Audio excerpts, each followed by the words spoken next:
Namaskar. Welcome to the third day and the final day of 3 days online training program on space technology in disaster management jointly organized by National Institute of Disaster Management, Ministry of Home Affairs and National Remote Sensing Center, Indian Space Research Organization, Department of Space, Government of India. The need to focus on science and technology in disaster risk reduction is also underlined in various important international agreements such as Sendai Framework, Sustainable Development Goals, Paris Agreement, and also in the Prime Minister 10-point agenda, item number 4 and 5, where need to invest in risk mapping globally and leverage technology to enhance the efficiency of disaster risk management efforts has been highlighted. In today's technical session, we will be joined by Dr. Tapas Martha, Head, GGD, GSG, RSA, NRSC, ISRO, and Dr. Shalini Saxena, Malanobis National Crop Forecast Center, Department of Agriculture, Cooperation and Farmer Welfare. Today's technical session will be followed by the valedictory session where we are expecting Major General Manoj Kumar Bindal, VSM, ED, NIDM for his concluding remarks. During the technical session, there will be a presentation and each presentation will be followed by the question answer session. Your active participation is very important to us. Kindly use Q&A window only to raise your question. Please feel free to raise your question. Now move to our technical session. For our first presentation, we have with us Dr. Shalini Saxena, young scientist, Malanobis National Crop Forecast Center, Department of Agriculture, Cooperation and Farmer Welfare. Now I pass on stage Dr. Shalini. Over to you, ma'am. Yeah, thank you, Dr. Harjeet. First of all, I would like to thank Dr. Surya Prakash, Dr. Harjeet, and the NIDM for inviting me to speak about the drought assessment. So I'm sharing my presentation now.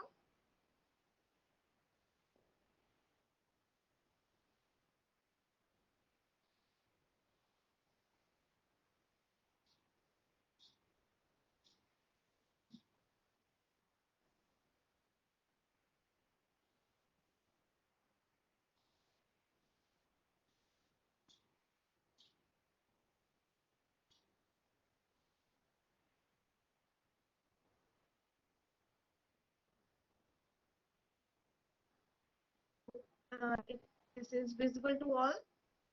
Yes, ma'am. Okay, thank you.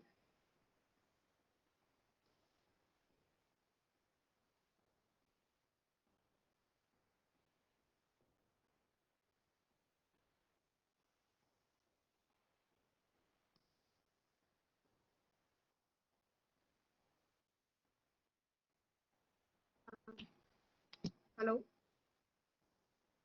Yes, ma'am. Okay. So Ma'am, you can start your presentation. of this National Crop Forecast Center. This is the technical cell of the Ministry of Agriculture and Farmers Welfare. We are looking after the drought for 17 major agriculture state of the country, and for Kharif and Rabi, we are giving the drought assessment for the country, which is the satellite. First of all, as we all know, that what is a type of droughts or the what is a drought. So I will just give a brief of it, that what are the types of droughts. Uh, if there is a lack of precipitation over a region with respect to the normal precipitation, we call it the meteorological drought, and it is based upon the rainfall for over a region. If there is a shortfall in surface and subsurface water supply due to lack of rainfall, then it is called the hydrological drought. And where, because of the soil moisture deficiency, and when it reaches up to the permanent wilting point, and the soil moisture not fulfilling the growth for the crops or the plants in a particular region or in a region or a location, then we call it agriculture drought. Another drought is the socio-economic drought, which occurs when the demand exceeds supply of the drinking water and hydroelectric power, such as which exceed the supply. So as a result of weather-related supply shortfall. This is the socio-economic drought. If we see the overall situation from 1871 to 2015, so there were 25 major drought years. And if we see the top 10 disaster of India from 1900 to 2015, drought is the one of the major disaster of the India. If we concern also with, as per the IMD, the most of the states like Western Rajasthan, Gujarat, and these states are chronically drought-prone areas. And parts of MP, Telangana, Andhra Pradesh, parts of UP, Rajasthan, Eastern Rajasthan, and Maharashtra parts. These are states which are these are frequently drought prone areas. And many of these states are, because now scenario has been changed, but the least drought prone areas are Odisha, Jharkhand, Bihar, West Bengal, and parts of Chhattisgarh, Karnataka, and coastal region of the Maharashtra. So if we talk about the drought management monitoring system in India, so the central agencies involved in this are the first is the Ministry of Agriculture and Farmer. So it's for overall coordination. There is an inter-ministerial crop weather watch group is there, which is leading the IMCT for drought assessment, India Meteorological Department for weather forecasting and for giving the rainfall data. Central Water Commission is for monitoring storage situation in major reservoirs. MNCFC is giving the space technology based drought assessment, and ICR, PRIDA for contingency planning. And with another uh, um, uh, divisions of the ministries are for the watershed development, water harvesting, irrigation, water use efficiency, and of course the National Institute of Disaster Management, NIDM, for capacity. So before going to the drought assessment, satellite-based drought assessment, I will brief about the index which we are using, we can use, or we already have used for drought assessment uh, uh, for the country, or internationally we use it. So aridity anomaly index, which is based on the rainfall potential, evapotranspiration, actual evapotranspiration, taking into account soil moisture condition and using water budget method. It is the percentage of annual water deficit to annual water need or annual potential evapotranspiration. So basically, aridity anomaly index is the departure of aridity index value from the normal, which is expressed in percentage. SPI is the index, which is very important index for assessment of drought. This is based upon the probability of given amount of precipitation on long term of precipitation data, and the probabilities are standardized so that an index of 0 indicates the median precipitation amount.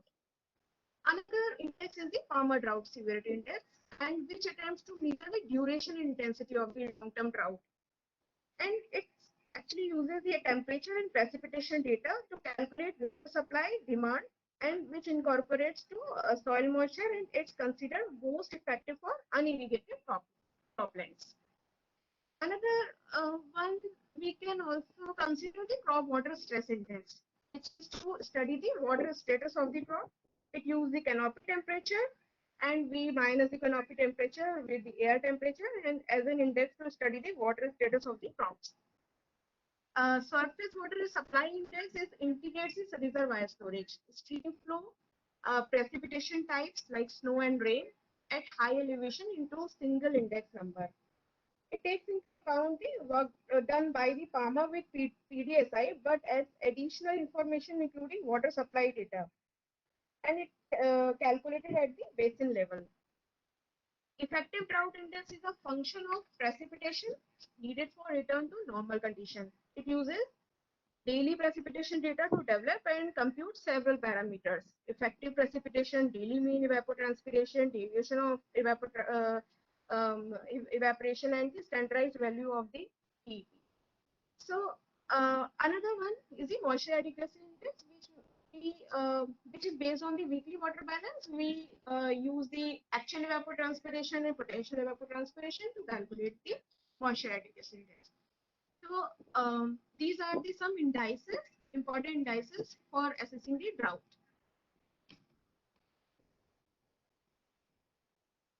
So if we uh, uh, consider the drought assessment by international agency, so there is US Drought Monitoring Agency, USDA, that produces weekly map of drought conditions that is produced jointly by the National Oceanic Atmospheric Administration and US Department of Agriculture and the National Drought Mitigation Center at the University of Nebraska.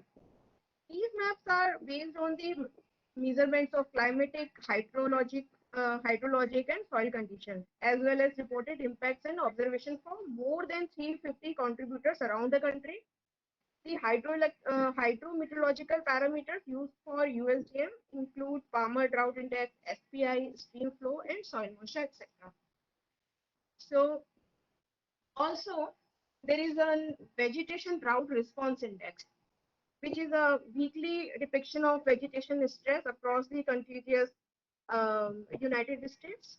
Development of West DRI map and associated product is joint effort by the NDMC, the US Geological Survey, National Center for Earth Resources Observation and Science, and High Plains Regional Climate Center.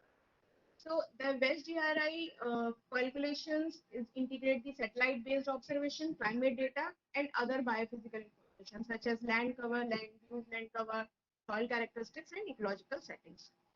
These things are these drought uh, index, drought response index, and the drought assessment by the international agency. So if we see in India, um, IMD is also giving the uh, drought assessment on the basis of the anomaly aridity index, and also they are giving the standardized precipitation index forecast. They are giving weekly, bi-weekly maps for that. They are giving the statistics for it, and also SPEI index they are also giving. So these they basically denote the water needs of the plants, and the for aridity anomaly index, it is based upon the potential evapotranspiration, actual rainfall, and the actual evapotranspiration. So these index are regularly given by the IMD.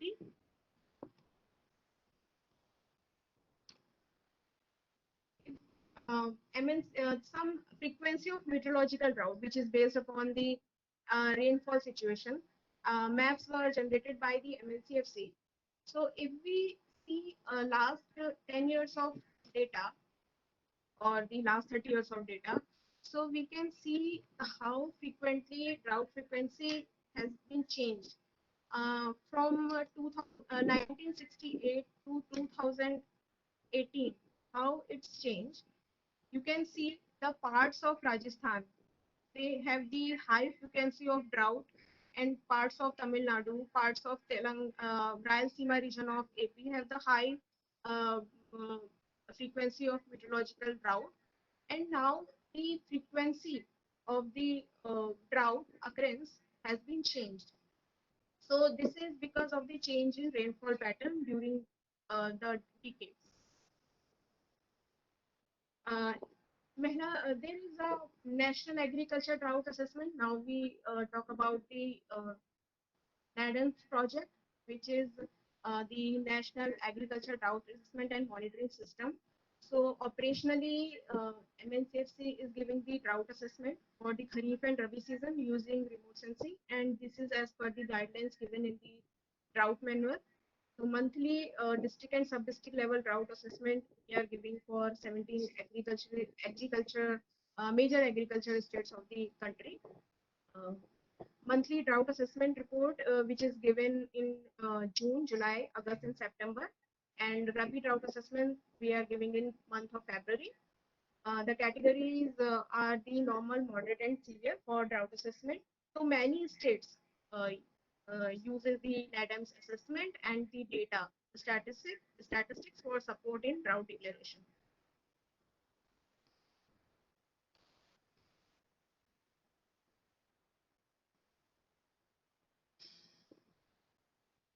Uh, for Kharif drought declaration, the parameters, it is based upon the two levels, trigger 1 and trigger 2. Trigger 1 is the mandatory indicators and trigger 2 are the impact indicators. Trigger 1 is based upon the rainfall and the dry spell situation. And trigger 2, there are four important index. These are remote sensing, crop situation, soil moisture, and hydrology. So under the remote sensing, we estimate the NDVI, NWI deviation or the vegetation crop condition index. Under crop situation, we calculate the area under sowing, so under the soil moisture, the moisture adequacy index or percent available soil moisture. Under the hydrology category, we use the parameter reservoir stream, reservoir uh, groundwater uh, groundwater drought index, stream flow drought index, and reservoir storage position. If the two of the selected three impact indicators are in severe category and one is in moderate, then we call the district is under severe drought category. If the two of the selected three impact indicator are in moderate, and if the two of the selected three impact indicator are in severe and one is in normal category, then we call it moderate drought. Otherwise, uh, this is normal. So trigger 2 is based upon the ground truth information or the field data verification.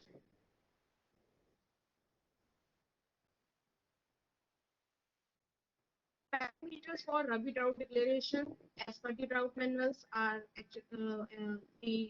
there are four major cropping situations are there: rain fed, surface irrigated, groundwater irrigated, and northeast monsoon. So under rain fed situation, trigger 1 or the mandatory indicator are the rainfall deviation and dry spell. For surface irrigation, reservoir storage index. For groundwater irrigation, groundwater drought index. And for northeast monsoon situation, rainfall deviation and dry spell situation are the mandatory indicators. For trigger 2, for rainfed situation, crop zone area, soil moisture, and NDVI deviation. For surface irrigated, we use the crop zone area, NDVI deviation, and groundwater drought index. For groundwater irrigation, the mandatory indicator are the impact indicator are the crop zone area and NDVI deviation. For northeast monsoon situation, crop zone area, soil moisture, NDVI deviation are the impact indicators. So these are the category and the parameters through which we check the metrics for trigger 1. So first the trigger 1 set off or when it is yes, we we estimate the trigger 2 only for those districts where trigger 1 is uh, yes. So then these are the trigger 2, the remote sensing based in vegetation index and the soil moisture and area under sowing. These are the categories is defined under the drought manual. So data which we are using for drought monitoring, for rainfall deviation, SPI, and for dry spell calculation, IMD district level weekly rainfall data we are using. Now we have planned also to give the block level estimates. So for that, we are trying to use a spatial rainfall data also. For crop zone area, deviation from norm, we calculate the deviation from normal. So what is data and ProBA data, fortnightly NDVI products we are using. For satellite-based crop condition, satellite-derived fortnightly NDVI products, AWIPS 56 meter and MODIS 250 meter we are using. For soil moisture, a water balance model which is developed by the NRSC. So we are using for calculation of PSM. Reservoir levels, we are taking the data from the CWC. For groundwater, post-monsoon groundwater data from Central Groundwater Board. We take the data and then we calculate the groundwater drought index. For various irrigation, rain-fed and irrigated area, DES data are being used.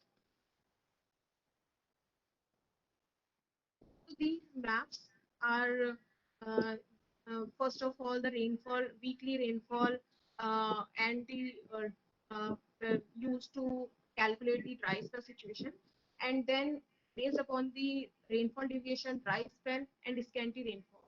Trigger one has been trigger one. We calculate the trigger one. So trigger one was computed based on the rainfall division dry spell, and if it is rainfall is scanty, if the district had more than 60% of efficiency in rainfall.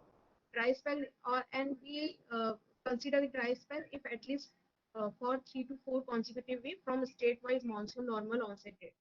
Rainfall is below 50% of normal.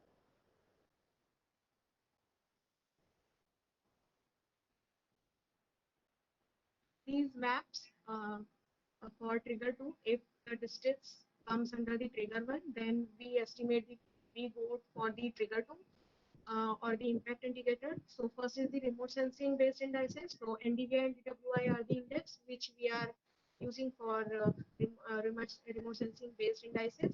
And we take the data from, we use the data of resource 2 AWIPS NDVI.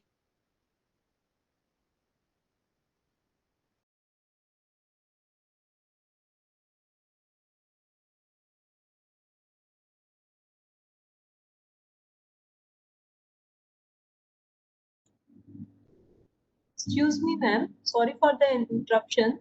Your voice is not clear, ma'am. It's not coming, ma'am.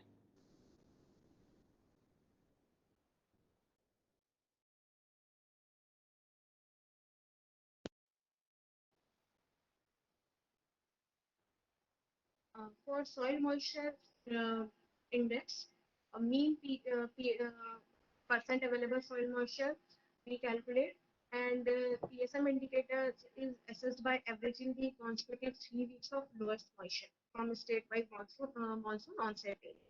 So we while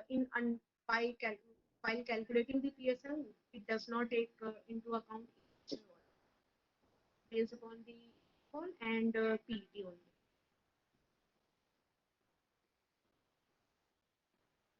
Then MODIS and ProBA, earlier we were using the ProBA data. Now because it stopped, so MODIS data we are using, NDVI data we are using to calculate the crop zone area, and we map the crop zone area map, crop zone area deviation map, and generally we take the normal year. So 2016 we take the normal as a normal year, because 2018 2018 was a drought year.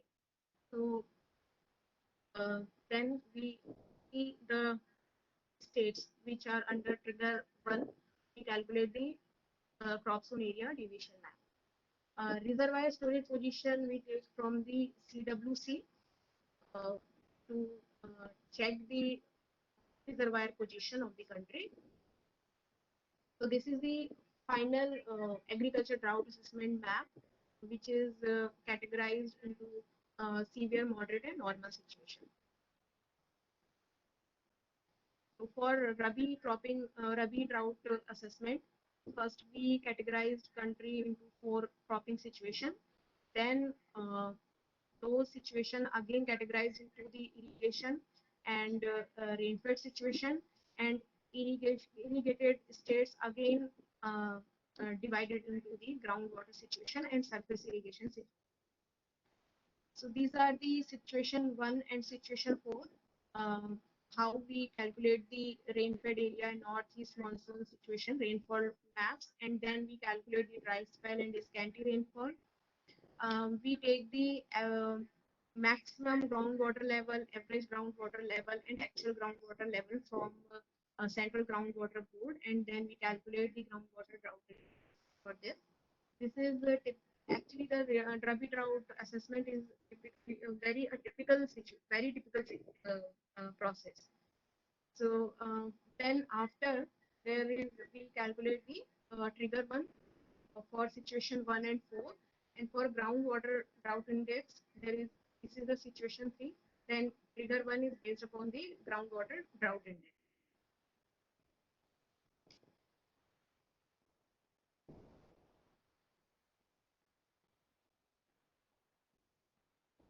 Then after final assessment is based on the three impact indicators. These are the NDVI deviation, soon area, and PSM. So this is how we calculate the Rabi drought and we assess the Rabi drought for the country. So there is a one drought related data download portal is also available on MNCFC website. One can go through it and can download the NDVI and the WI data, state level and month-wise data, and also sensor-wise data one can download. Percent available soil moisture daily data is also available here. So one can easily download the daily data. Rainfall data, this is a weekly IMD data is also available on MNCFC website. So these data are available. So this is easily, one can easily download the Excel sheets, and the graphs are also available for NDVI and NDWI. So this is overall from MNCFC side. If any queries, you can please ask the question. Thank you. Thank you very much, ma'am. Satellite, ma'am highlighted the different indices to monitor drought, like drought severity index, crop water stress index, surface water supply index, and many more. Remote sensing GIS can be used in many areas such as assessment of crop area extent, management of water resources, yield assessment studies, land suitability assessment for agriculture, disaster management, precision agriculture, urban planning, etc. Satellite data contributes on all scales from global to regional to local issues. Thank you very much, ma'am. Now, ma'am, there is Thank a you, Dr. few Machi. questions for you, ma'am. Yeah. Ma'am, there is one question: is can be identified by thermal sensor?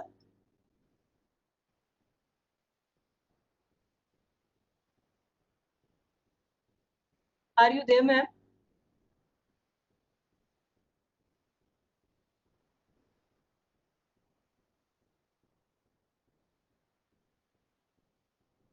Hello. Yes, ma'am. There is a few questions for you. First question is, Yes. yes, ma'am. Is drought can be identified by thermal sensor? Drought is actually a complex phenomena, and for assessing the drought,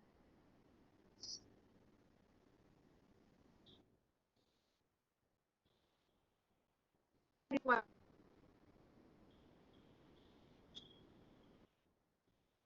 Hello. Ma'am, next question is, could you please elaborate the methodology for assessing Palmer drought index using geospatial data?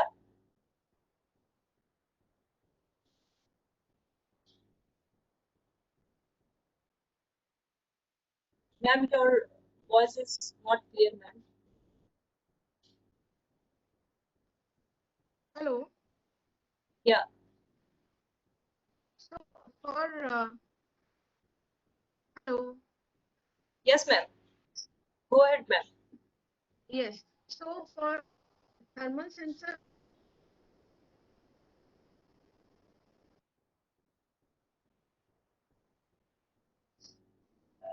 is not uh,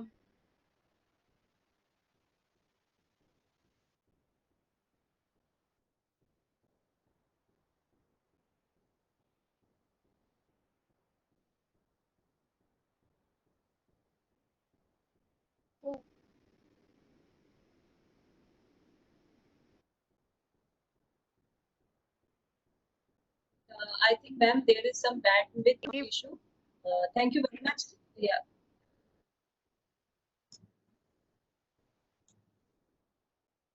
am I audible?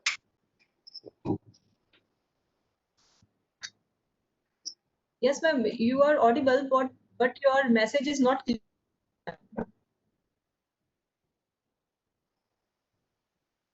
Okay, then I will write to here what I want to say. I think there is Yes, a network issue. Hello. yes, ma'am. Yes, ma'am. Yeah. So I will write here in chat section.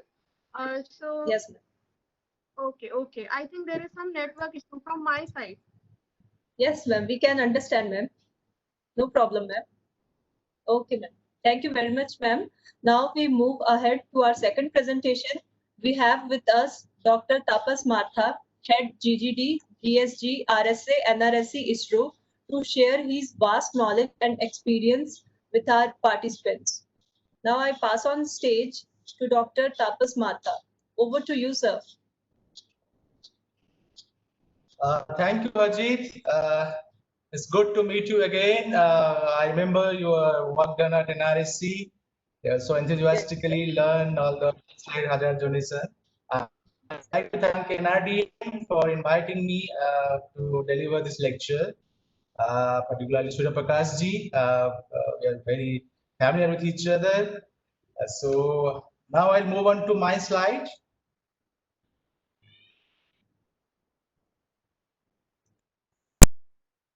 Yeah, so you go. I think I'm audible and my presentations is also visible to everybody.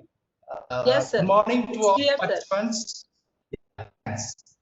Good morning to all participants. As the topic goes, today I'm going to deliver what is the role of remote sensing, particularly for landslides and earthquake monitoring. As the saying goes, remote sensing is basically eye in the sky. Okay, so when you have eye remotely observing, so you can monitor things very detailed way. Okay, and not only monitor, you can identify their location, their shape, size, etc. That is called mapping.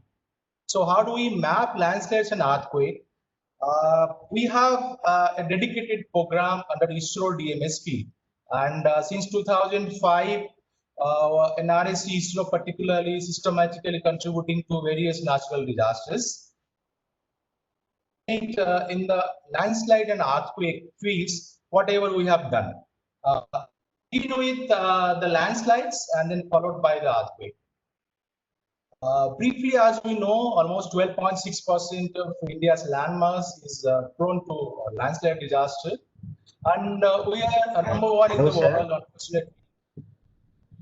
Sorry, sir. Sorry to interfere you, sir. So there is one box in your screen, sir. That is actually blocked. You can see on the sir, right-hand side topmost. So you can drag it downside. Yes, sir. Yes, sir. Now it is okay, sir. Yeah. Thank you very much. Thank you. So to continue, India we rank first in the world for fatal landslides. So we have plenty problem to solve, and we have compiled a database for last 20 years. Mostly, we lost 10,300 lives. That will be in a conservative estimate, and a lot of property and damage also happened. What happens, particularly the bigger landslides? The bigger landslides, they're dangerous, but they don't happen all of a sudden. There are always certain smaller size landslides that are called precursory landslides, and they lead to large landslides when there is a triggering event like rainfall and earthquake. Rainfall is the main cause of landslides in India. Of course, we have few man-made landslides due to road wide activities and then earthquake.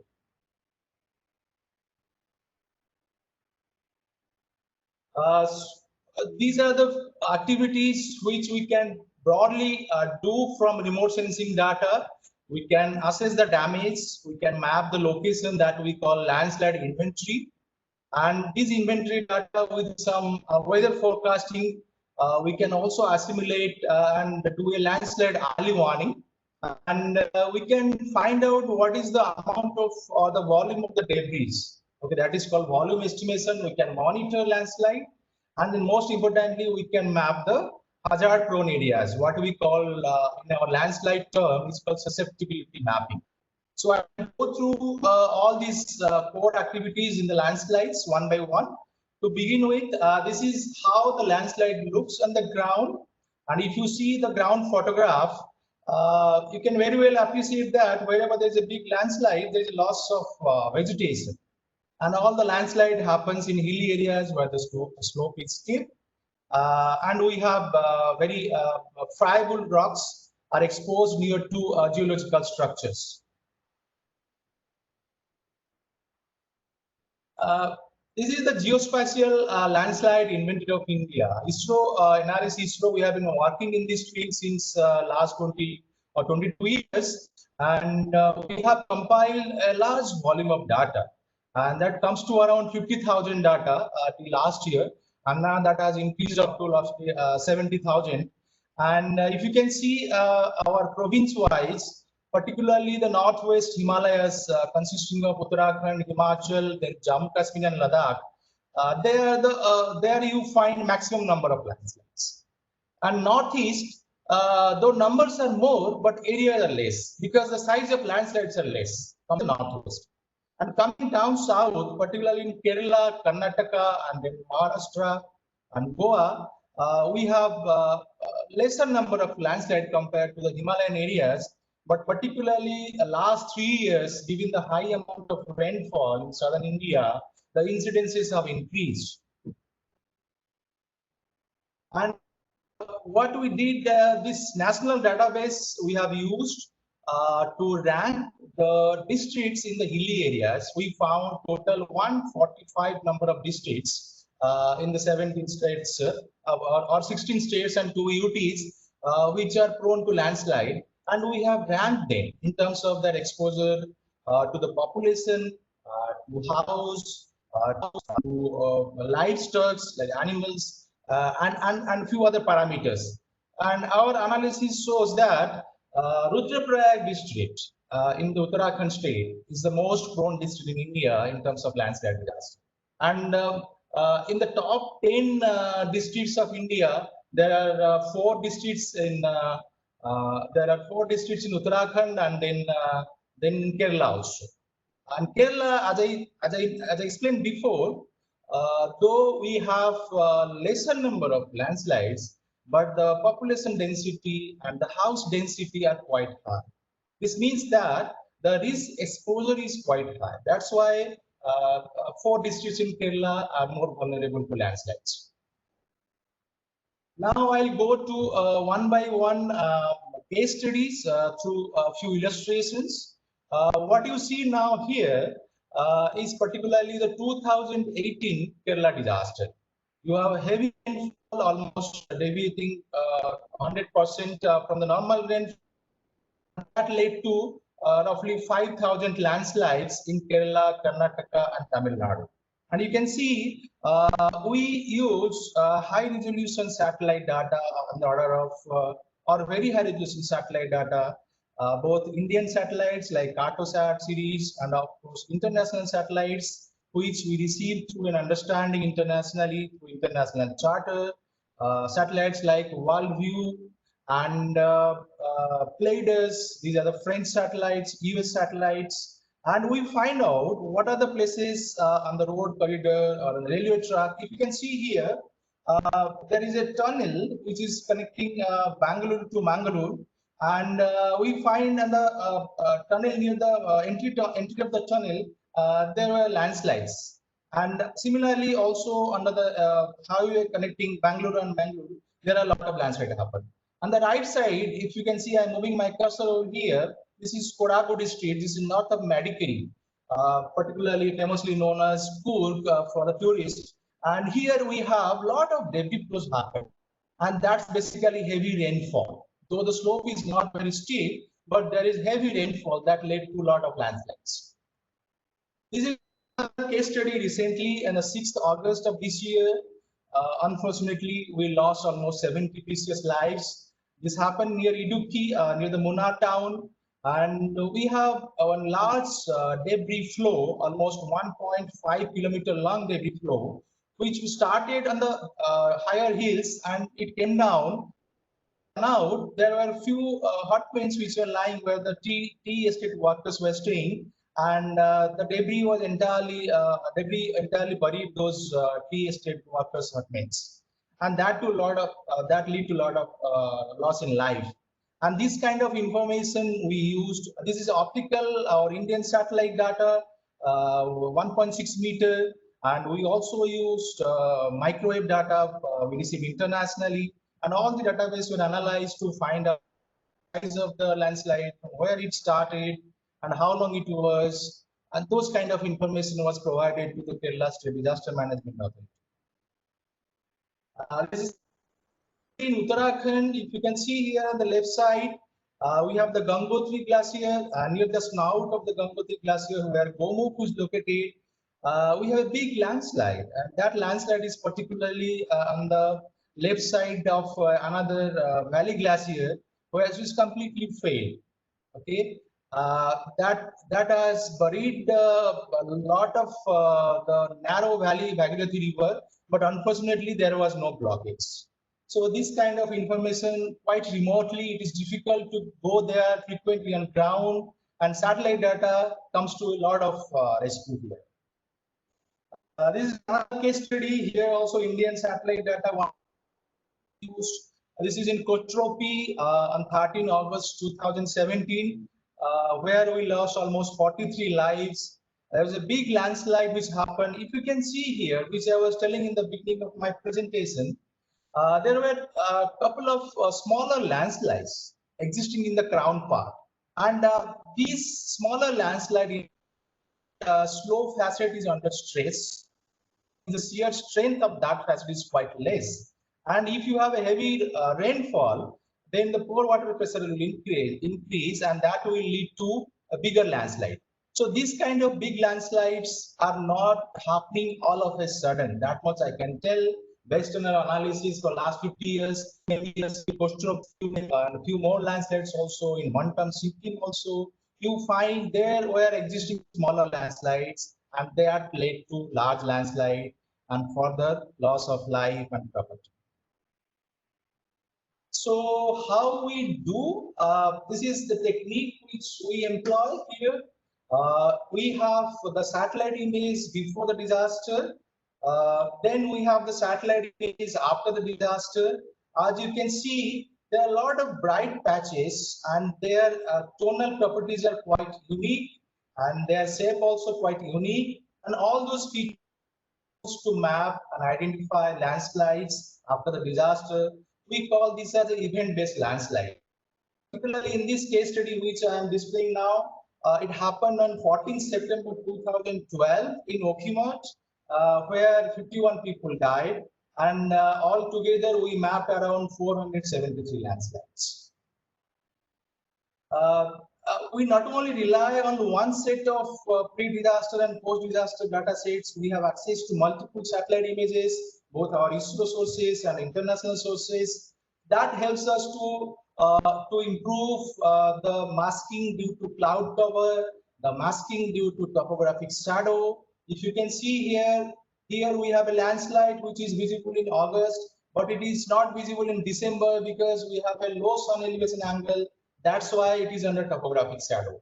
So we use multiple multi-season satellite data, high resolution nature to identify all the landslides. We have also developed a mobile app, okay, and that mobile app is also available in a free format in our Bhuvan portal, where anybody can download. If they have a little bit information about the landslide disaster, they can use that. It is an Android-based app. They can use it and collect data in any remote areas and send it to us. So it will help us to find out many smaller landslides which goes unnoticed. And that kind of rainfall information, if it is available with those ground information, and that can be used for rainfall threshold modeling for early warning purpose. So this is the interface of the mobile app, Android-based mobile app, which is called FLIM, FLIM. That is Field Landslide Inventory Mapping. So this app have a lot of it is carefully designed. We have also drop down like type of landslides and the history of landslide, what is the material involved, how it occurred, what are the things it affected, what was the rainfall on that time. There are something like 18 set of information which you can feed to the mobile app, and it is the moment you enable your GPS, so all that information you are collecting is also geotagged. So that's a lot of information where a responsible citizen or any researchers working in the landslide domain, they can contribute. This database will be populated in the Bhuvan portal, and there is a question, what is the name of the app? It is called FLIM app, FLIM. Okay, so this FLIM app is available freely downloadable in Bhuvan portal. If you can write to me also. Okay, given the large number of landslides which happen after major disaster, if you our Uttarakhand disaster that has almost triggered 6,000 plus landslides, the Kerala disaster that has triggered almost 5,000 landslides. So many landslides, we need to map satellite image. We are in advantageous position because we can see the area and we can map it. At the same time, as part of rapid response, because NRSC is the nodal agency in India as declared by NDMA to map landslide in rapid mode. So we have developed an automatic technique also to identify rapidly those landslides so that we can quickly disseminate the lights so that we listen to the ground authority. Object-based image analysis technique wherein we first segment the image. I am not going detail into the image processing, but what I can tell you is that the image which you are seeing here, the bright patches, they are the landslide, but all the bright patches are not landslides. So what we do, we try to group all those pixels into segments. If you can see right now down below, we have yellow color polygons, and each polygon is having a different color intensity. So we use the color intensity values, the texture values, the image texture values, and then the slope characteristics to identify, classify whether they are landslide or non-landslides. This kind of image thresholds we have developed, our NRC has developed through a research program where we have threshold of slope angle, stream ordering, and then NDVI, and then GLCM, and the brightness of the image, a few morphological relationship. Some of them are the shape relationship together to identify landslides, and we have mapped those landslides up to 7% range. Okay, so these are the landslides which are identified automatically.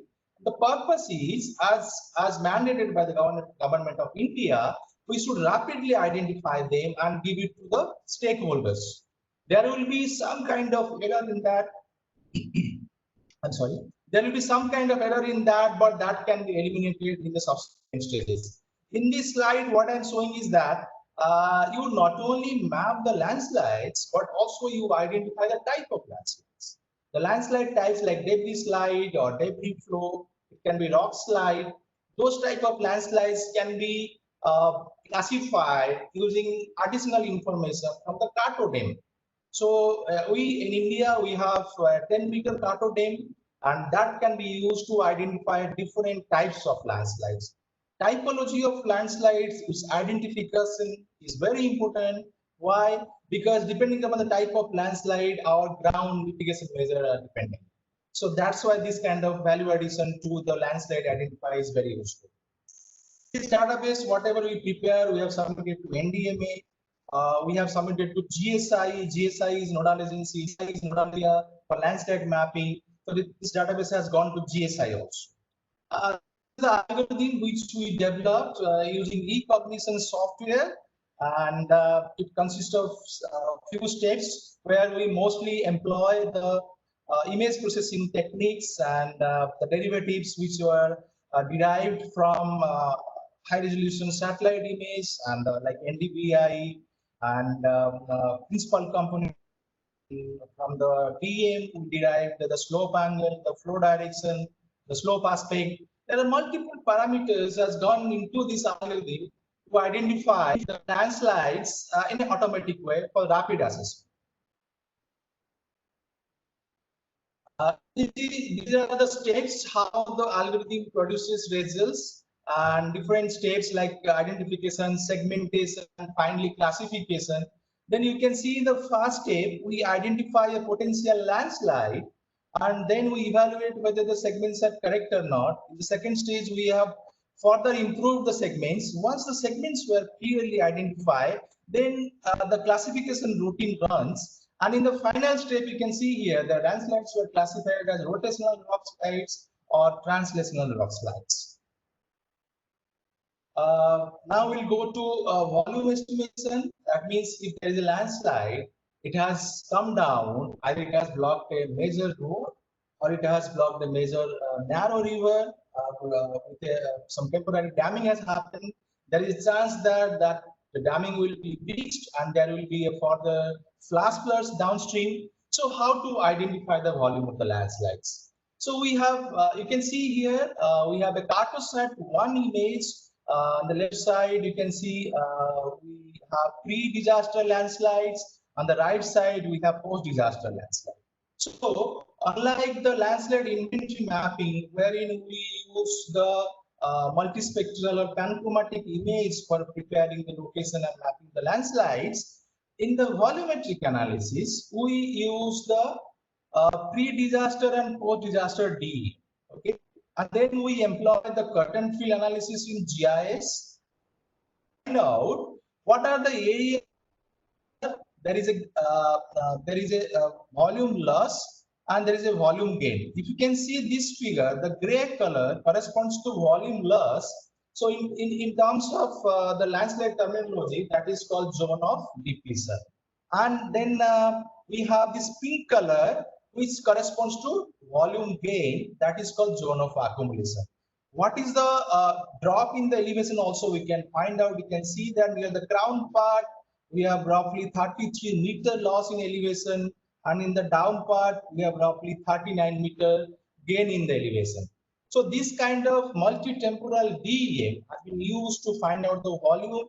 And in this case study, we found that the volume is almost 0.5 million cubic meter. This is another case study. This is quite interesting, wherein we have detailed collaboration with CWC, with NDMA.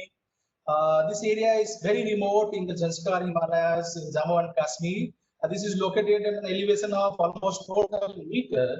It is very difficult to go there, even by air also. So we have used multi-temporal DEM, and we find out the volume, how much volume. This is a Phuktal River landslide. The volume of the landslide is 2.7 million cubic meter. And you can see this is the road, Phuktal River flowing in this direction. This part is the blocked. This part is the blocked river valley.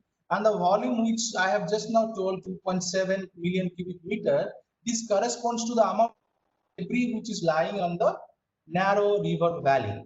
And because of the blockage, there was a long lake of 17 kilometers.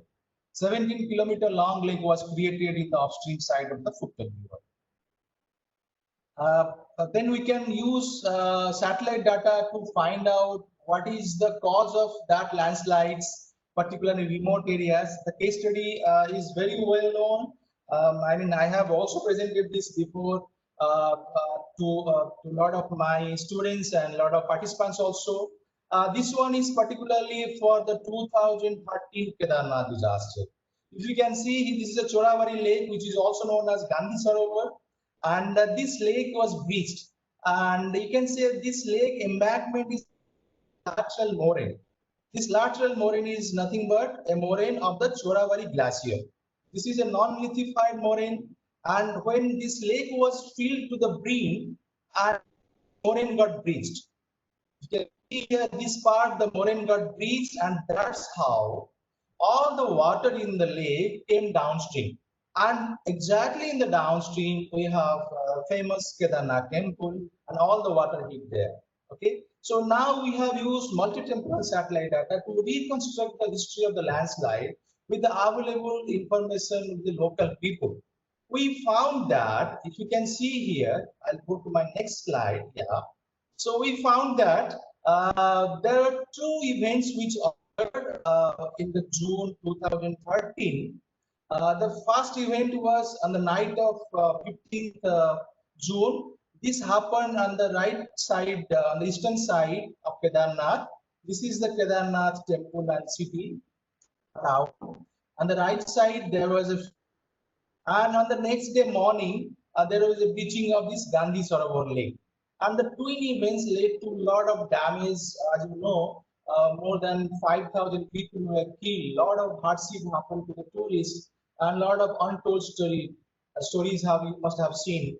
And the Mandakini River, which is originating from the bed of the river, has been elevated by almost 12 feet, because that much amount of material has been eroded from the upstream side, particularly the glacier regions where moraine deposits were available. And then coming to the damage assessment, we have again this, you can see here the Cartosat 2 image, very high resolution image, individual buildings are seen here. And the circle in the red highlights the Kedarnath temple on the left side, and side the Kedarnath temple after disaster.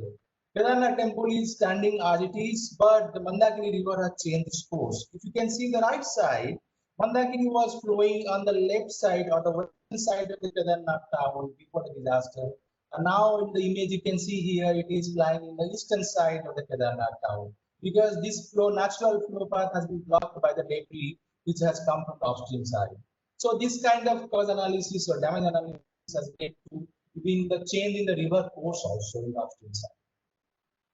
Area where the famously known as Rambara, when you travel from Sonprayag to or the Gaurikund, from the Gaurikund to Kedarnath, there is a place called Rambara.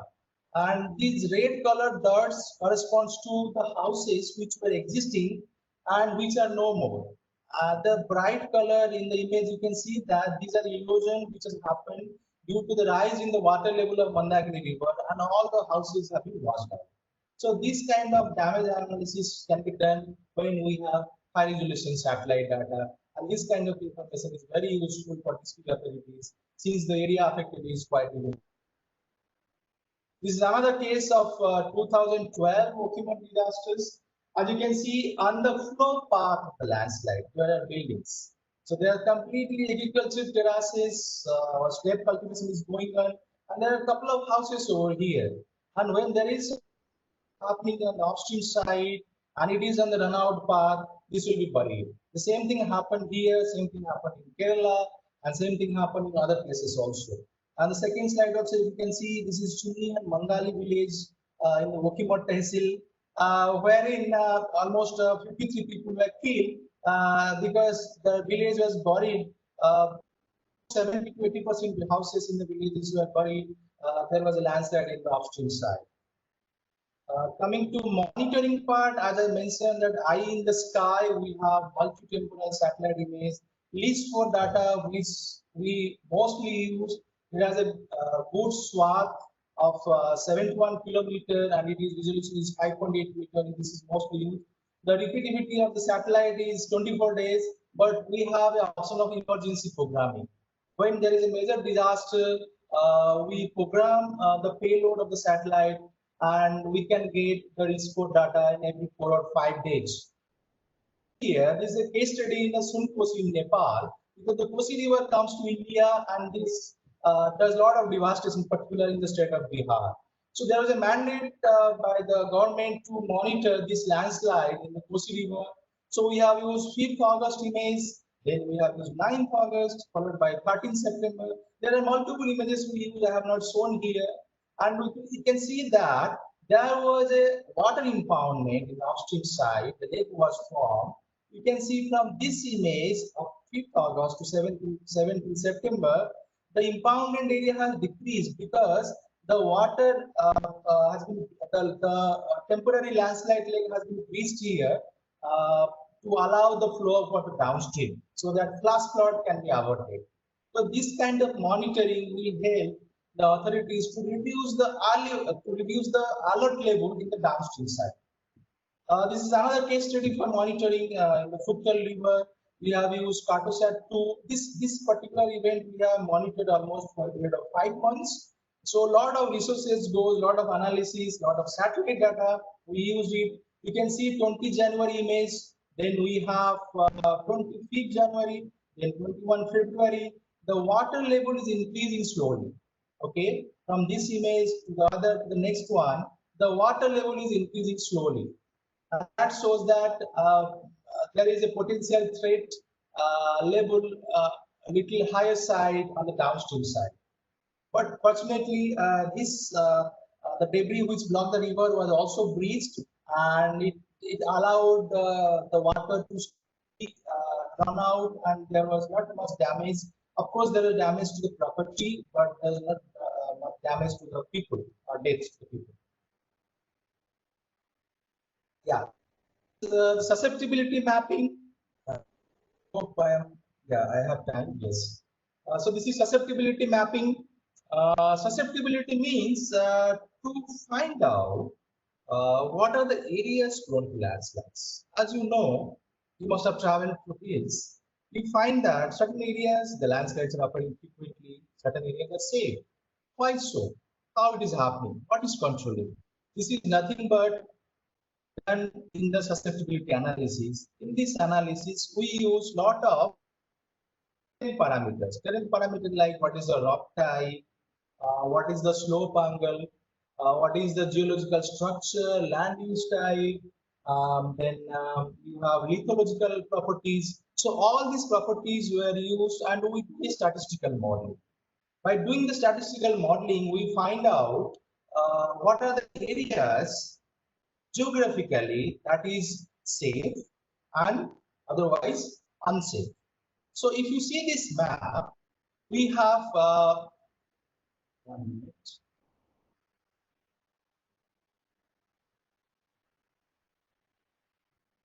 Okay, so if you see this map, we have this city of Aizawl in Mizoram.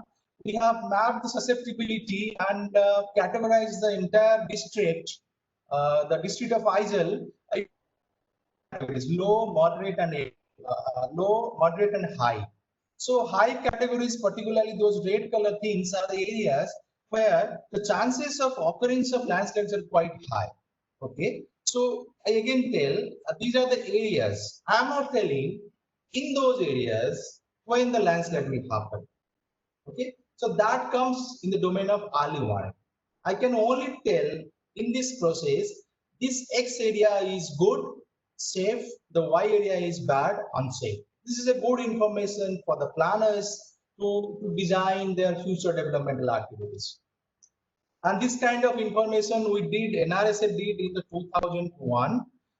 Particularly, there was a requirement from the government of India, and we have identified major routes in the Himalayan state, particularly Uttarakhand and Himachal Pradesh. The routes, whatever mapped and the radar donation maps are prepared, they are freely available in the Bhuvan portal for visualization purpose. You can see the Kedarnath town, which is located here, they are mapped, they are under high category. Okay, so high, very high, and severe category. These are the category where the chances of occurrence of landslides are quite high. So this kind of information was mapped, atlas was released, and it was distributed to the stakeholders in both the states. And similarly, we have also mapped in the northeast, particularly for the Shillong to Silchar, the route connecting Shillong city to Silchar, Shillong to Aizawl via Silchar, that has been also mapped. Now coming to the early warning part, look at the slide. This is the figure we have done the field work last year. This is a place called as Puttumala. This is a place Puttumala in Kerala, and there's a big landslide which happened sometime in August 2019, and that led to almost 16 people were killed, unfortunately. The runout of the landslide was more than 2 kilometers. Okay, so what exactly happens? Why it happens? The landslide, why it happen in the rainy time? So it depends on how much amount it is raining and for what duration it is raining. Okay, so that we call as intensity and duration of the rain. So not only the rainfall amount on, but how it has been raining for days. That is called as antecedent rainfall. So daily rainfall and the antecedent rainfall, if we can model, then we can be successful in the landslide early warning. It is sounds so easy, but actually when you practice and implement, it's very difficult. You need a lot of past information, the occurrence of landslide in that area. Okay, and actually the pore water pressure, as you know, there are soils, there are cracks in. So when there is a rainfall, the water goes inside those pockets of pores and increases the pressure. That means it pushes the rock or soil outward in the slope, and that leads to the decrease in the shear strength of the soil or the rock. We can do a monitoring on the ground using piezometer and using several instruments, but that will be a Herculean task because we have a lot of area, vast area prone to the landslide. Sorry. But what we can do, we can empirically model the rainfall, okay, and that rainfall we can find out for particular area, particular catchment, what is the amount of upon the soil type, rock type that is leading to the landslide. So we can do a regional landslide early warning, not a site specific, but it can be very effective. That is what in REC has done. This is this is a flow chart. I can explain. We have a landslide database which consists of new landslides and old landslides, and then we have a rainfall. We have a historical rainfall. Sometimes the actual rainfall data comes from the IMD's rain gauge stations, and it also comes from satellite-based observations about actual information. And then we have also models, WRF models by IMD, and we have ISRO. We have also our own model where we forecast rainfall for next 72 hours. So the actual rainfall and the forecasted rainfall. So these two parameters, they are combined in a rainfall intensity analysis using the rainfall thresholds which we have already arrived, and that is used for a early warning purpose. So that early warning is given in the Bhuvan portal. You can go to the Bhuvan portal of NRSC. We have a disaster link. The moment you go to the link, you will find this kind of landslide early warning map. This case study which I am showing here is that this is part of I think Simla somewhere, where we have used the susceptibility map and the rainfall information, which is a forecast rainfall information, and given a daily early warning for 3 days. That means if you go today to the Bhuvan website, you can see what is the early warning status. That is red color, 1 category, orange color, watch category, and yellow color advisory category. And these 3 types of colors are available for coming 3 days. Some validation we have done, and this is available freely. You can also use it and validate, saying that actual occurrence of landslide information using the Fleam mobile app, which I have explained before. This kind of information route-wise is also available. This is a route which is connecting Rishikesh, I think it's Rishikesh to Kedarnath and Badrinath. Okay, so this kind of information is available in Bhuvan portal. Since 2015, this early warning is issued, but we call it as an experimental early warning because it has not been sufficiently validated. But as you know, GSI is a leading agency in India, or the nodal agency in India for entire management of landslide disaster. So GSI is currently developing few models, and we are also going in a collaboration mode to provide all kind of satellite-based information using optical images, using microwave images, using satellite interferometry techniques. So this kind of collaboration is going on, and very soon we'll be having a better landslide early warning system for Indian landslide prone areas. Okay, with this, I have come to the end of my landslide part. Now I'll move on to the earthquake part. Okay. So earthquake part, to summarize, the activities in NRSC are mostly limited assessment. That means when we have a big earthquake, there are a lot of house feature damage we identified where are they, and we also do some kind of interferometric studies. We have some GPS data available. We do a crustal deformation, how the Indian plate is moving. In this slide, if you see here, okay, this is seismic hazard prone areas in the world as well as in India.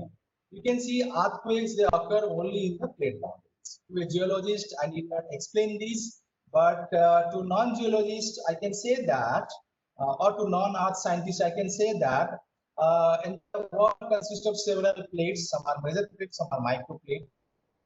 Direction.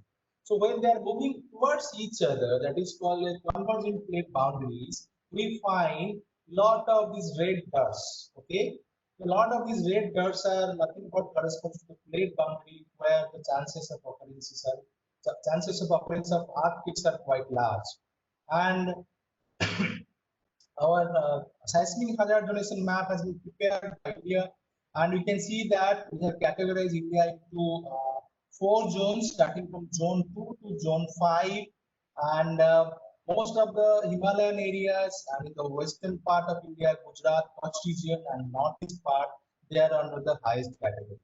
And there also we see a lot of landslides happen. And this is how we are telling, particularly to the Indian tectonic setup. As you know, our Indian plate is moving northward, or to be precise, northward, and it is going under the Eurasian plate. Okay, so if you see the sketch down below in this section, this is called as main frontal thrust. Okay, so the main frontal thrust, here it is a rigid movement, and you go deep inside mantle, it is a ductile movement. And this is a place where you can see the red line. This is called as locking zone. Okay, the locking zone, that means where the Indian plate is not moving smoothly, it has been locked. And the stress which is accumulated in this zone, they are released periodically and leading to a large earthquakes. Okay, the major earthquake releases a lot of energy, followed by aftershocks, so that subsequently slowly releases the energy. Okay, and from remote sensing data, we can identify a lot of regional geological structure, some of the active faults also in the mountainous regions. This is a Doon Valley picture, Doon Valley satellite image. You can see that on the left side we have a Yamuna tear fault, and the right side we have the Ganga tear fault. Okay, this is Dark Pathar, and this is Dehradun city, and you can this is sorry, this is not Dark Pathar, this is downstream. It's happening and other places.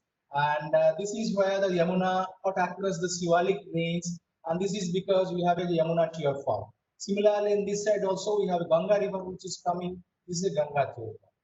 And if you go regionally also, we can find out the major faults in the Himalayas. As you can see here, the Karakoram fault can be mappable here in the Himalayas, and we can find out the active movement. You can see here there is a strike sweep movement and a lot of linear striking features in the alluvial fan you can see, and some sort of wet patches you can see. These are particularly the areas where liquefaction is happening. Okay, so these kind of features can be mapped using the satellite data, because we have a synoptic view. This area collecting information for each point is very difficult. So this kind of a priori information can be collected using satellite data and can be interpreted for earthquake studies. This is, you can see so many earthquakes. We have a lot of clusters over here. Delhi, this is the Moradabad beach, And here also in the Palwell flexure also, near Mumbai, there are a lot of, we call it the earthquake swarms. So a lot of earthquakes are happening here, but the major earthquakes are particularly those strong earthquakes are greater than the moment magnitude of 8, which are shown with the red color dots. Okay, so they are less in number, but they are highly damaging. One case study, like I have done for landslide, I will also do for earthquake case study. That is the April 2015 Nepal earthquake. It was a large earthquake. Many parts of India, particularly the Gangetic Plain, in the state of Bihar and Uttar Pradesh, they also witnessed a lot of ground shaking because our site, particularly, is alluvial plain where the earthquake waves travel very fast, and that's how. But unfortunately, there was not much damage, unlike it happened in the Nepal near Kathmandu. You must have noticed a common phenomena, which is right practice after the earthquake. When there is shaking, people try to come out, and if the shaking continues for long, and they try to stay for 1 or 2 days outside. That's exactly we noticed in the Nepal earthquake. You can see there's a playground. This is a big playground near the Tribhuvan airport in Kathmandu, and you can see this is empty. I mean, empty means there is nothing feature you can find out. On the right side image, you can see after 2 days, lot of temporary camps have been established here. People are staying here. Lot of white color dots you are seeing, patches you are seeing. There are temporary camps where people are staying. And there is a famous tower, Dharahara Tower, which was damaged. You can see this is a high resolution image. We got it from France, satellite from France. You can see this side, you can clearly see the tower with the shadow, and on the right side, you can see the debris only. The field photograph which is shown here is we collected when we have gone to Kathmandu as part of Indian mission, and we have visited many places, and we see that a lot of places have been damaged. And similarly here also, the Cartosat-2 data shows a lot of buildings in the Kathmandu and surrounding areas. Bhaktapur has been damaged due to the Nepal earthquake. And this is a Darbar Square, is a famous tourist spot in the Kathmandu city itself. And you can see the pattern of the houses is completely different. Okay, and this is further a high resolution 0.5 meter image. And you can see that this is particularly not RCC structured buildings. They are all with the bricks and with the wooden logs. They have created these buildings, and they have completely collapsed, particularly here. This is, you can see the building collapse again with high resolution satellite data. So this lot of information remotely also. So NRSC has contributed a lot to map the landslides, as well as to map the buildings also. In this part, this particularly the building in the yellow circle is standing here before the disaster, and in the right side after the disaster it has collapsed, and it has collapsed on the road itself.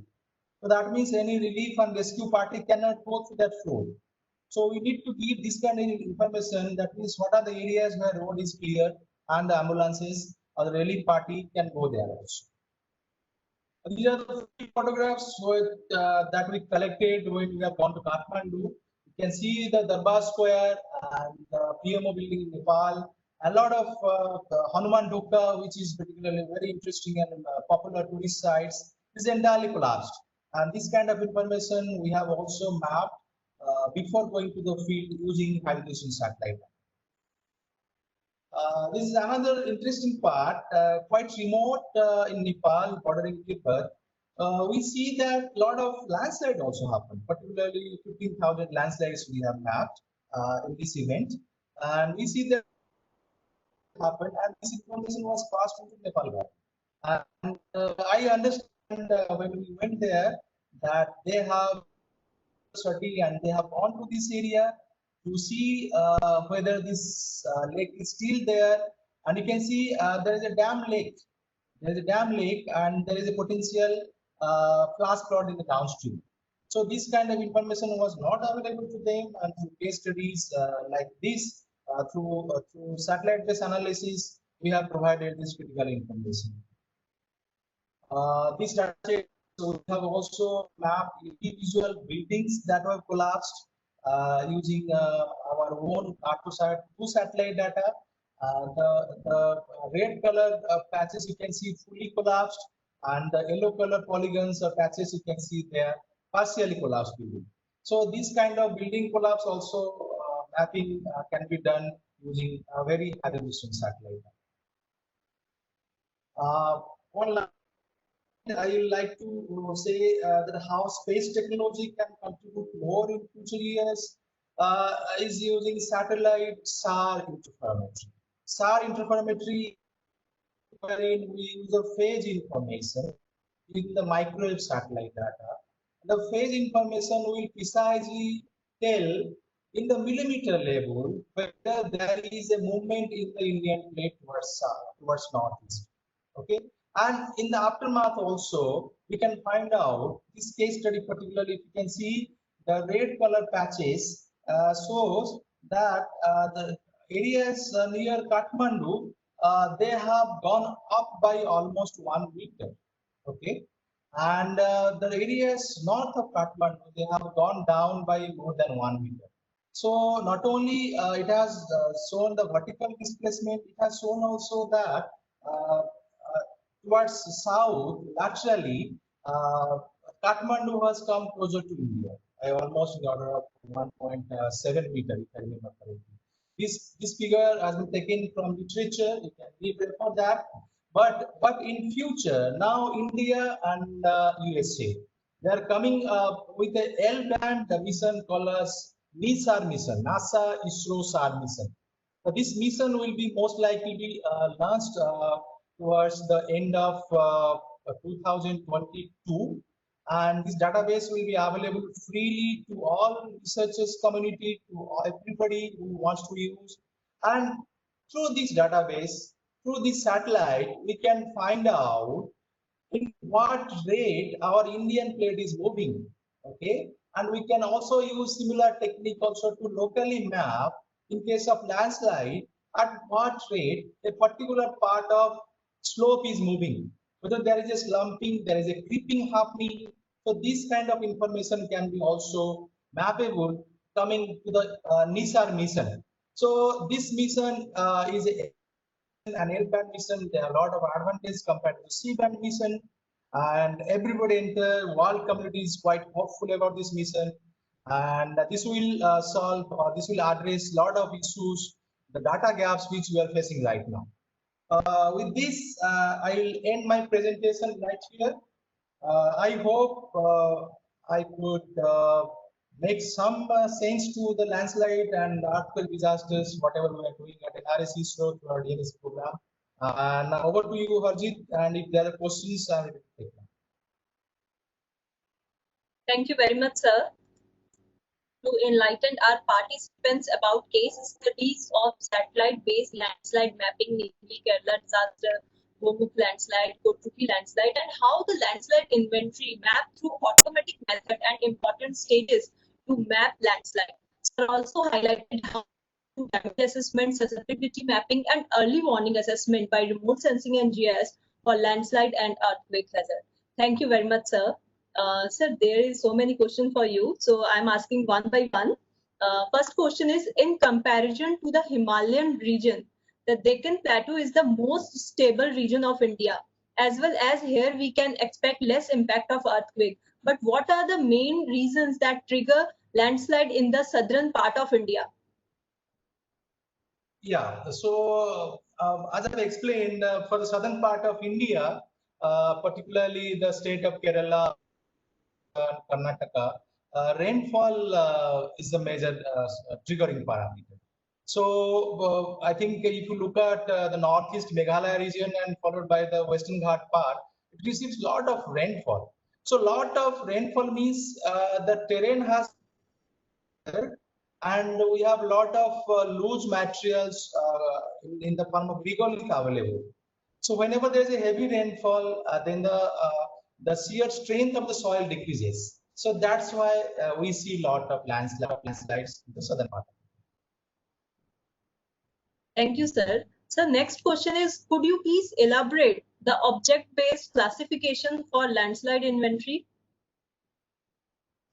Yeah, I can elaborate that, but it's not easy in a short time. I can tell you that we have a pixel-based method and then we have an object-based methods. So the landslides, as you see, they are not governed by the regular size of pixel, like 2 by 2 meter. So we use a segmentation method. So we group all the pixel into a particular homogeneous unit called as object. So once we have that object, then we use the classification technique. We use the shape, like it's a long object compared to the width. We use the slope direction, slope angle, the NDVI, the principal component, and the flow direction. So these are the additional parameters which are used. We have done a lot of research work. I suggest those participants they can go through our research profiles, and if they can write to me also, I can give some literature so that it becomes very clear. Thank you, sir. And I want to add one thing to the participant that during my research work in the PhD, I have learned these techniques from. So it's my privilege to have you, sir. Thank you very much, sir. And next question is, sir, is there any model which could be used for mud flow and debris flow analysis? There are a few open source models are also there. Few commercial models are also there. You can see that commercially we have RAMS model, which we are using for debris flow analysis. And open source, we have Flow 2D, then DAN8. I mean, you can Google around. You will find a lot of models available. It can be easily done. Yes, it can be done. Okay, sir.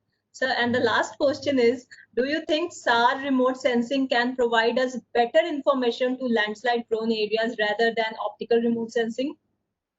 Yeah, I would say this is a very good question. I mean, look at the evolution of SAR image. Okay. Sometime back, 25 years back, when we started, we have only ERS1 and ERS2, followed by JERS. Then now it has been much more popularized with the availability of Sentinel-1 data. Okay. And in future also, of course, we have ISRO research satellite. Okay. In future also, NISAR is coming. So we have to look the landslide problem slightly different. Okay, the way we look at the landslide problem when we work with optical data, we can't do that way because handling might be completely different. Okay, we have to use the phase information which is available in the microwave satellite data, and we have to use that by multi-temporal interferometric technique to find out at what rate that particular slope is moving. We are doing some R&D studies and the results will be out soon.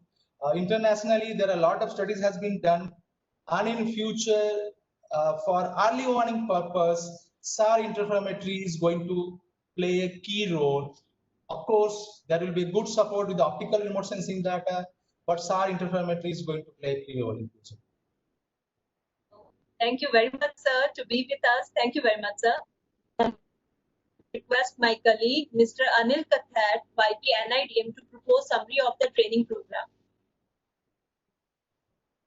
So the aim of the training program was to foster the point 5 of Honorable Prime Minister's 10-point agenda on disaster risk reduction, and that is leverage technology to enhance the efficiency of our disaster risk management efforts. A platform that brings together organizations and individuals and helps them map and exchange expertise, technology, resources that would go a long way in maximizing our collective impacts. Space technology is the weapon that can be used in all phases of disaster management, from preparedness, prevention to response and rehabilitations. The most important one, the effective forecasting and early warning system, and example is cyclone. The technology has helped us to flatten the graph of fatalities in episode of cyclone. We need to increase such efficiency of early warning system for all other major disasters through the application of space technology. NIDM has also been endeavoring in this front and has established India Disaster Resource Network, a web-based platform for managing the inventory of equipments, skilled human resources, and critical supplies for emergency response to enable the decision makers to find answers on availability of equipments and human resources that require to combat any emergency situation. This database will also enable to assess the level of preparedness for specific disasters. The context of this 3 days online training program was set through the opening remarks by Professor Surya Prakash, Head GMR Division NITM, and by keynote address of Sri Santanu Chaudhary, Director NRSC ISRO during the inaugural session on day 1. Further, it was concreted by our technical session experts, namely from day 1, Dr. Manjul Hazarika, Asian and Pacific Training Center for Innovation and Communication Technology for Development, Professor C.V. Western, Department of Earth Systems Analysis, Geoinformation Science and Earth Observations, University of Twente, Netherlands, and Dr. K.H.V. Durga Rao, Group Head, DMSG and RSC. On day 2nd, the expertise and experiences on the theme of the training program was shared by Professor V.S. Rao, Center for Studies in Resource Engineering, IIT Bombay, and Mrs. Sri Lakshmi, Head, EDSS NRSC. On the 3rd day, that is today, Dr. Salini Saxena, Young Scientist, National Crop Forecast Center, Department of Agriculture, and Dr. Tapash Martha, Head, GGD NRSC, provided insightful deliberation on application of space technology in managing the risk of disasters. And we hope that this deliberation from our experts enrich the knowledge and capacity of all the participants apropos of space technology in disaster management. With these words, I hand over the mic to the moderator. Over to you, Dr. Harjeet. Thank you very much, sir. Now I would request Professor Surya Prakash, Head GMR NIDM, to propose the concluding remarks of the training program. Over to you, sir. Thank you, Dr. Harjeet. We started on day 1, that is on 7th of October. And we started with a good beginning because of the day 1, we had a director NRSC as part of our inaugural program who has actually shared his experiences also.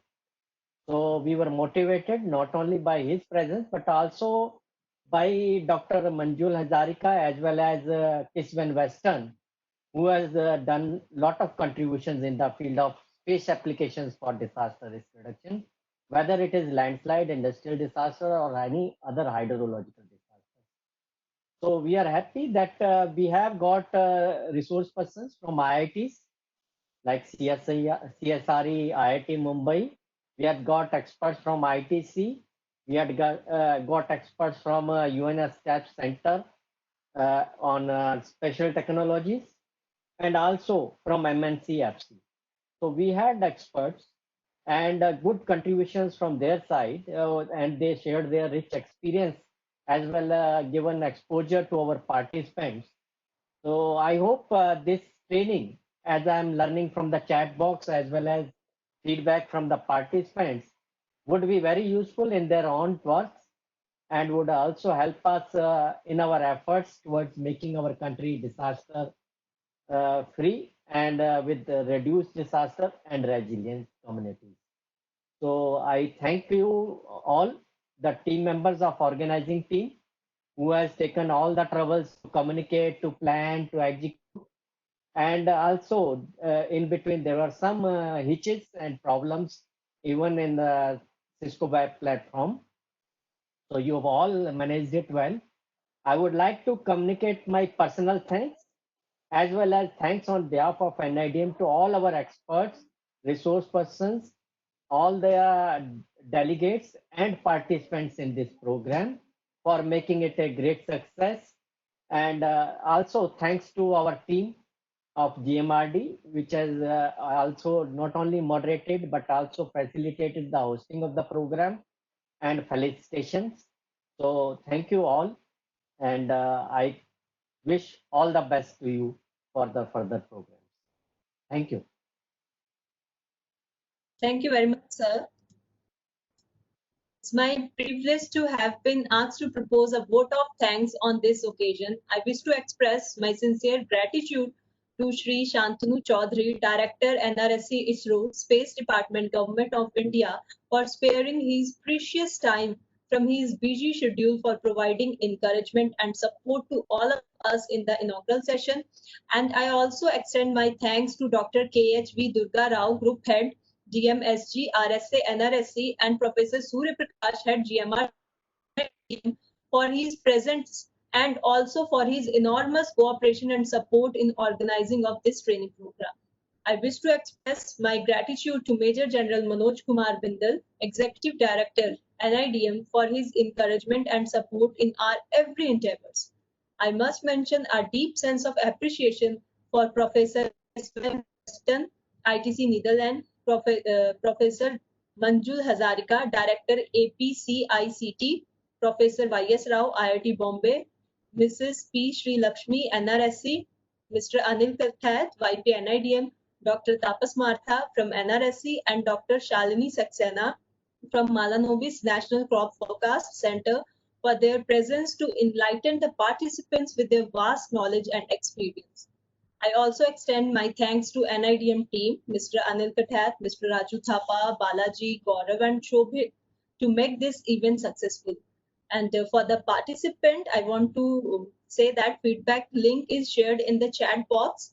And those who could not fill up the feedback link, you don't need to worry. We will share the link to the participant later. And on behalf of NIDM and NRSC, we wish all the participants a healthy and safe life. As 2 गज की दूरी बहुत है जरूरी to reduce the COVID-19 spread. Let us all do our part at individual level fight this global pandemic. Stay healthy, stay safe. Thank you. Now I request host to end the meeting.